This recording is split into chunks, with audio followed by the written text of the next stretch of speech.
think they're people. Nobody's told them they're dogs, so they think they're people. Everyone is an individual character. Some people would say, oh, I want a bitch because she'll be quieter, or a dog. That's not true. Everyone is different. I find the males are more comical and the females perhaps a little bit more into their owner. Their energy is so fun. They're bouncy, they're funny, they're kind, and they're just great dogs. They're a very cute puppy. They do need a firm hand. They are determined. They have a determined expression. It's part of the breed. Once that relationship's established, they will do anything basically for their owners. They are individual little people. They're fabulous little dogs.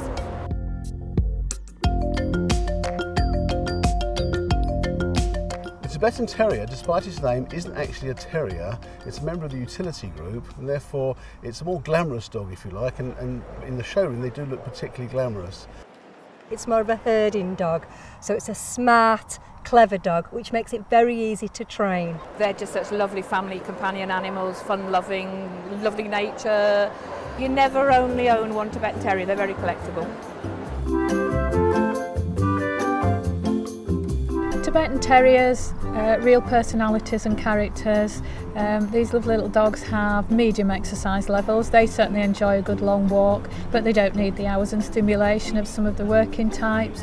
We would look to rehome one to somebody who has the time and energy for them, but who also has the time to keep up with their lovely long coats. They come into the bracket of companion animals, and that's exactly what they are. They want to be doing whatever you're doing. So you could be walking over the Malvern Hills, you could be doing your ironing. As long as they're with you at your feet, that's what they want to be doing. They are not a dog that likes to be separated from its owner, so you shouldn't really think about a Tibetan if you're going to go out all day, because they do suffer from what we call separation anxiety.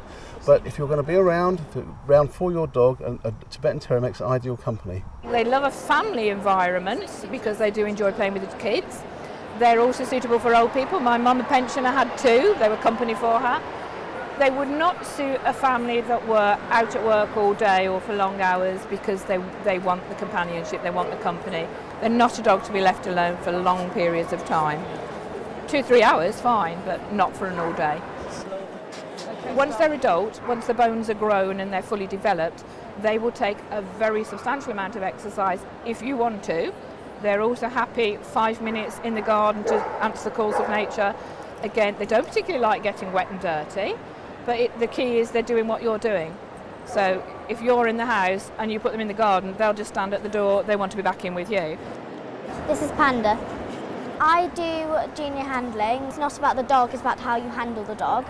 You have to do triangles and straight up and downs and figure of eights just to show the dog, and you must not break the golden rule, which is getting in between the judge and the dog. It's quite hard with the junior handling because the judge moves positions, so you have to be watching where the judge is. Most people that keep them for pet animals do not leave them in the full coat. They keep them in a teddy bear clip or a puppy clip. They still need 5 minutes a day to go through the coat. It's a double coated breed. Once a week, a really good groom, check the nails, teeth, ears, that sort of thing. And if you're keeping the dog in a clip, it probably would need the grooming parlour every 2 months or so. If you keep the dog in full coat, like we do with the show dogs, my dogs are bathed and groomed every week, but that is because they're full coated show dogs. The thing you want to be thinking about, though, it's got a lot of coat. So even from a young age as a puppy, you want to be handling it, getting it used to being stroked, getting it used to being groomed, and see if you can find a nice groomer that will let you just go for visits so it can get used to the environment before you take it. It's going to be groomed for a long time. You want that grooming to be a pleasant experience. They definitely originate from Tibet. They were, again, the companion dogs of the tribesmen in Tibet. They would wander with them, but they're very alert. They're very sharp to unusual noises, so they would alert if there was an invader, intruder, hunter, anything happening. They would bark. The mastiffs would then come in and take over the dirty work. If somebody was in Tibet was to give you a Tibetan Terrier as a gift, it is the highest accolade they could make to you. It's a real tribute.